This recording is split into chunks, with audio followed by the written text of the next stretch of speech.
Sidang perdata sengketa aset 13 bidang tanah dan bangunan antara pihak penggugat Universitas Bina Dharma dengan pihak tergugat ahli waris sudah sampai agenda putusan majelis hakim. Juru putusannya, majelis hakim menolak gugatan penggugat untuk seluruhnya, sehingga pihak penggugat bakal ngaju ke banding terkait putusan tersebut.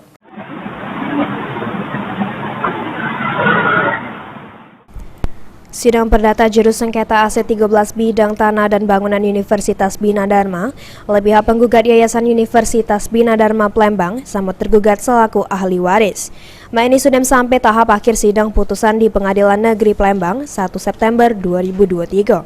Sidang yang diketuai oleh Majelis Hakim Edi Pelawi berjalan kondusif dan tenang, sehingga Majelis Hakim baca keputusan secara terperinci. Sebelumnya juru sidang yang sudah meliwat, banyak saksi dan ahli yang dihadir ke guna mengungkap terkait kepemilikan aset tersebut, baik punya penggugat atau tergugat. Majelis Hakim Edi Pelawi baca keputusan, yang mana putusan tersebut menolak seluruhnya gugatan dari penggugat. Menolak gugatan penggugat untuk seluruhnya dalam rekonvensi, dalam provisi, menyatakan keputusan Universitas Bina Dharma dan Yayasan Bina Dharma Palembang yang merupakan hasil dari Akta Perjanjian Perdamaian nomor 13 tanggal 10 April 2021 dibuat di hadapan Notaris Amir Husin SK SPD MHUM NKM dan Akta Pernyataan Keputusan Rapat Yayasan Bina Dharma Palembang nomor 16 tanggal 10 April 2021 dibuat di hadapan Notaris Amir Husin SK SPD MHUM NKM dalam keadaan tidak. Pihak kuasa hukum penggugat Fajri Yusuf Herman mengungkapkan, menanggapi kalau putusan yang sudah dibacakan majelis hakim tadi belum punya kekuatan hukum tetap, sehingga masih banyak dilakukan upaya hukum berupa upaya hukum banding. Fajri nambah ke juga kemungkinan ada belasan poin yang bakal diaju ke banding AG. Sementara itu, keputusan belum sesuai dengan hukum yang tegak lurus selain dengan keadilan.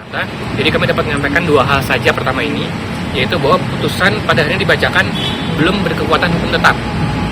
Dalam arti masih dapat diajukan upaya hukum berupa upaya hukum banding dalam jangka waktu 14 hari ke depan. Terhitung dari hari besok, berarti tanggal 15 September. Nah, dapat kami pastikan bahwa Yayasan UQ Universitas akan mengajukan upaya hukum banding. Sementara hanya 2 poin itu yang dapat kami sampaikan, kami nanti akan share melalui rilis kami. Kurang lebih gitu. Pada sidang tadi sangat fokus, tidak gaduh, sangat tenang. Majelis Hakim membaca putusan dengan terperinci, maka dari itu kami tahu poin-poin mana yang akan kami ajukan banding. Tapi ntar lebih lengkapnya secara tertulis kami akan share rilis. Tetap gitu. Jangan kapan jam berapa dari jam itu? Jangka waktu ada 14 hari dan Pak Edi Pelawi. Berarti intinya bakal ngajuin banding ya, Bang? Intinya bakal ngajuin banding karena putusan belum inkrah. Belum inkrah. Belum inkrah. Inkrah itu berkekuatan hukum tetap. Dengan putusan hari ini apa tanggapannya, Bang? Nanti kami akan share rilis. Karena kami kan Singkat aja. Jadi dari bakal kemana? Secara singkat nanti tadi ada beberapa poin. Maka tadi saya bilang sidang tidak gaduh, sidang tidak rusuh. Jadi kami dapat menyimak apa saja yang disampaikan oleh majelis hakim. Nah, yang disampaikan oleh majelis hakim ada beberapa poin. Mungkin ada belasan poin lah yang kami ajukan banding. Yang jelas karena tidak belum berkeadilan, Bang ya? Bukan belum berkeadilan, belum bersesuai dengan hukum yang tegak. Sementara pihak penggugat dari Universitas Bina Dharma bakal ngaju ke banding dalam 14 hari ke depan terkait putusan tersebut. Lutfi, PAL TV.